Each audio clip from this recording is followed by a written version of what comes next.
nouvelle interview au NRF avec e-commerce nation et cette fois-ci on m'accompagne Michal qui représente Comarch. Très bien, et du coup Comarch, est-ce que tu peux nous pitcher Comarch? Alors on est éditeur, intégrateur et hébergeur de solutions informatiques, d'accord. En France, principalement dans le domaine du retail. On a aujourd'hui sur ce salon exposé deux de nos solutions phares qui sont d'une part la plateforme de commerce unifié, d'accord, qui permet justement de couvrir tous les aspects encaissement, OMS, et une plateforme d'engagement client qui va permettre d'animer, de conceptualiser des programmes de fidélité, d'animation commerciale. Très bien. Et concrètement, tu nous parlais des retailers qui sont vos clients, vos partenaires. Comment est-ce que vous les accompagnez au quotidien? C'est quoi de travailler avec Comarch quand on est retailer? Alors justement, c'est répondre aux besoins de nos clients et je pense que c'est un peu la mission qu'on s'est fixée.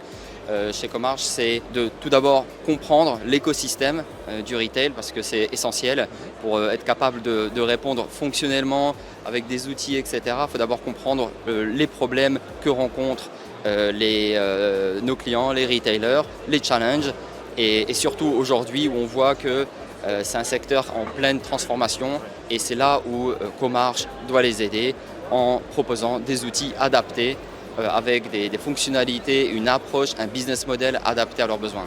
Et du coup, est-ce que tu peux nous citer quelques références clients? Bien sûr.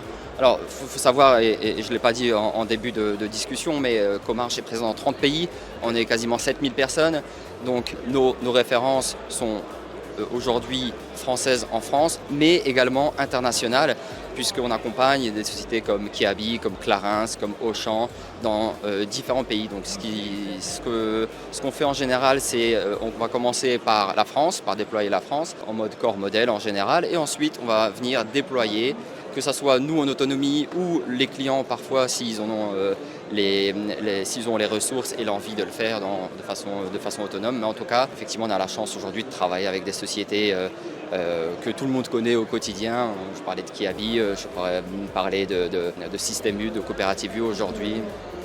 Tout secteur confondu au final? Tout secteur confondu, ouais. Aussi bien fashion, distribution spécialisée comme du gamme vert, du Franprix, etc.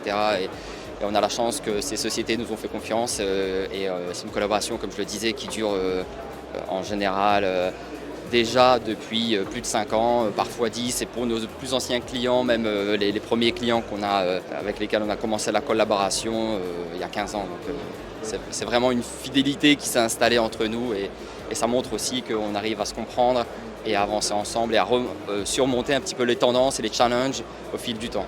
Ouais, quand on commence à travailler avec vous, au final, on reste avec vous, au final, si on comprend bien. C'est l'objectif, ouais. Effectivement. Ouais. Et pour l'instant, on arrive à effectivement le faire et c'est aussi notre job vraiment de ne pas reposer sur les acquis, mais aussi bien sur notre façon de faire que sur la roadmap derrière qui doit suivre. Et Comarch, justement, dépense à peu près de 15 à 20% de son chiffre d'affaires, ce qui est assez énorme pour un éditeur de logiciels, dans sa roadmap, justement, pour toujours être à la page des nouvelles tendances.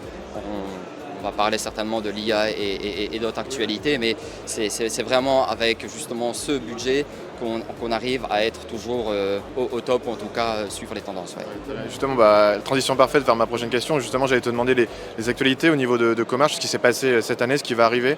Est-ce que tu as quelques éléments? Tu parlais d'IA tout de suite.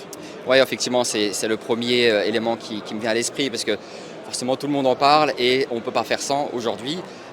Maintenant, l'IA, on peut l'utiliser de différentes manières. L'objectif, c'est de ne pas se précipiter, mais de réfléchir aux use cases utiles à nos clients au travers de nos solutions.